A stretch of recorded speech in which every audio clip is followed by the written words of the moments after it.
হাত তুলে দোয়া করলে আল্লাহ হাত ফেরত দেয় না।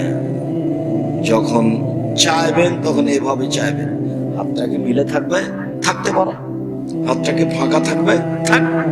শুধু বলা হয়েছে হাত তুলবে যখন স্বাভাবিক, কাঁধ সামনাসামনি হবে।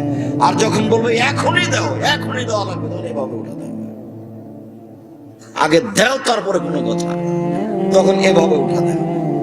আর বলার ঢঙ্গে ইসমে আজম করতে হবে। আগে ইসমে আজম কোনটা?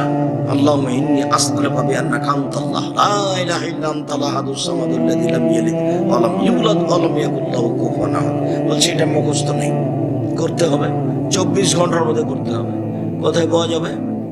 আইনে রাসূল সাল্লাল্লাহু আলাইহি ওয়াসাল্লাম দোয়া অধ্যায় বইয়ে পাওয়া যাবে।